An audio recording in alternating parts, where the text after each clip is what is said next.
मैं किसी के दिल में नहीं उतर सकता। सुल्तान अय्यूबी कह रहा था, ईमान फरोशों के सरों पर सींग नहीं होते।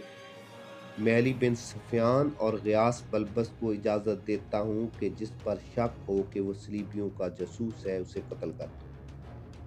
अगर उस पर रहम करना चाहो तो उसे कैद में डाल दो। मैं इन हालात में, जब सलीबी मुत्तहिद होकर आते नज़र आ रहे हैं, किसी को बख्श नहीं सकता। मैं अब तहकीकात और अदल इंसाफ के तौर तरीकों में रद्दोबदल करना चाहता हूँ। और अली बिन सफियान, उसने अपनी इंटेलिजेंस के सरबराह से कहा, मुझे यकीन है तुमने मकबूजा इलाकों में अपना जाल बिछा रखा है। सलीबियों के यहाँ अपने कुछ और आदमी भेज दो और वहाँ के जासूसों से कहो कि कोई खबर और इतला ज्यादा देर तक अपने पास न रखें। खतरा मोल लें और तीर की रफ्तार से काहिरा खबर पहुंचाएं। मुझे अंधा ना कर देना अली बिन सफियान, और कोशिश करो यहाँ से कोई खबर बाहर ना जा सके। अगर हमारी फौज की कमान मुश्तरका हो तो हम ज्यादा बेहतर और मौसर तरीके से लड़ सकेंगे, रिमांड ने कहा।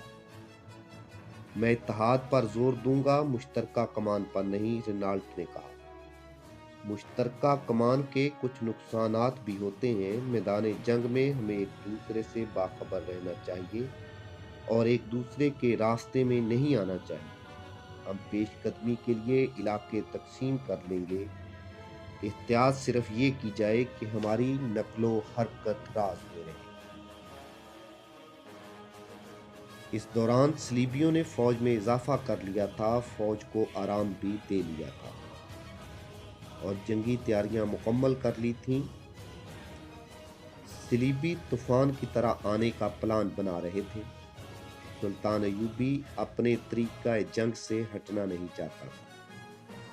उसने तय कर रखा था कि वो शब खून मारने और ज़रब लगाओ और भागो के असूल पर लड़ेगा।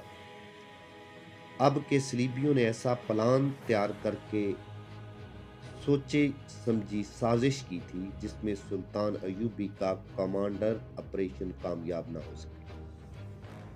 वो उसकी फौज को घेरे में लेकर आमने सामने की जंग लड़ाने की तरकीबें सोच रहे थे। दोनों तरफ ये कोशिश हो रही थी कि अपनी अपनी जंगी तैयारियों, मंसूबों और नकलो हमल को राज में रखें और एक दूसरे के राज मालूम करें। इस मकसद के लिए दोनों के यहाँ एक दूसरे के जासूस मौजूद थे।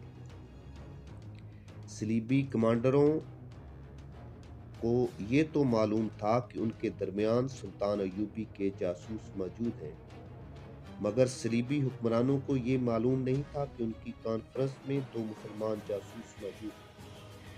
पहले भी इनका जिक्र आ चुका है। एक मुसलमान राशिद चंगेज था, दूसरा फ्रांसीसी ईसाई विक्टर था। ये आला किस्म के मुलाजिम थे जो सलीबी बादशाहों और आला कमांडरों की दावतों वगैरह, शराब और खाने वगैरह की सर्वस की निगरानी करते थे। राशिद चंगेज ने अपना नाम ईसाइयों जैसा जाहिर कर रखा था। तुर्क होने की वजह से उसका रंग यूरोपी बाशिंदों जैसा था। बहुत होशियार और चरब ज़बान था। विक्टर के मुतल्लिक तो किसी को शुबा ही नहीं था कि वो ईसाई है। वो फ्रांस का रहने वाला था, लेकिन अपने आप को उसने यूनानी ईसाई बताया था। सलीबियों की इस कॉन्फ्रेंस में दोनों अपनी मखसूस वर्दी पहने मौजूद थे, क्योंकि सलीबी शराब के बगैर कोई काम नहीं करते थे।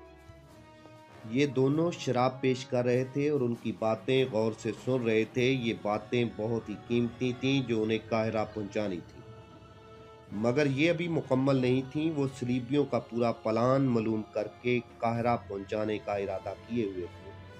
अली बिन सुफियान को अपने इन दोनों जासूसों पर मुकम्मल एतमाद था। हालांकि विक्टर ईसाई था, सलीबियों को यही खतरा महसूस हो रहा था कि सुल्तान अयूबी को उनके प्लान और नक्रो हरकत का इल्म हो गया तो वो जगह जगह घात लगाकर थोड़ी थोड़ी नफरी से उनके तूफानी लश्कर को तबाह कर देगा। चुनाचे वहां सुल्तान के जासूसों को सुराग लगाने और इन्हें पकड़ने के बड़े ही सख्त अहकाम जारी कर दिए। मिस्र में भर्ती की मुहिम शुरू हो गई।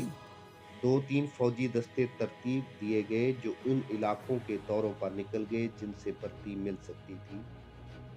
فوجی جاہو جلال اور جنگی مظاہروں اور کھیل تماشوں کا انتظام کیا گیا۔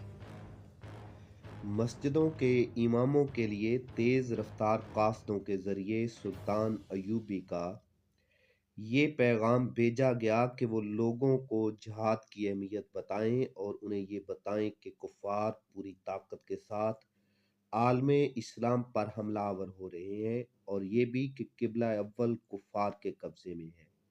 اس صورت میں ہر مسلمان پر جہاد فرض ہو گیا ہے۔ اماموں سے کہا گیا کہ وہ جوانوں کو مصر کی فوج میں بھرتی ہونے کی تلقین کریں۔ مذہب اور قوم کے وقار کے جذبے سے جوان سال آدمی بھرتی ہونے لگے۔ ان کے ذہنوں میں مقصد واضح تھا، مگر بہت سے جوان مال غنیمت کے لالچ سے بھرتی ہوئے۔ یہ دیہاتی علاقوں کے لوگ تھے، ان کے کانوں تک اماموں کی آواز نہیں پہنچی تھی۔ ان تک فوجی افسر پہنچے جنہوں نے سلطان ایوبی کے اس حکم کی تعمیل کی خاطر بھرتی بہت جلدی کرو، لوگوں کو جہاد کے واعظ سنانے کی بجائے یہ کہا کہ صلیبیوں کے شہر فتح کیے جائیں گے جہاں اتنی دولت ہے کہ وہ سمیٹ نہیں سکیں گے۔ چنانچہ وہ دلوں میں جہاد کا جذبہ لے کر بھرتی ہونے کی بجائے مال غنیمت کا لالچ لے کر ہنسی خنشی بھرتی ہوئے۔ ان اناڑی اور کم فہم فوجی افسروں نے سلطان ایوبی کی توقع کے خلاف بے شمار جوانوں کو بھرتی کر لیا، مگر اسے یہ نہ بتایا کہ انہوں نے مقصد پورا نہیں کیا، حکم کی تعمیل کی ہے۔ میدان جنگ میں جا کر یہ سپاہی سلطان ایوبی کے لیے بڑا ہی تکلیف دہ مسئلہ بن گئے۔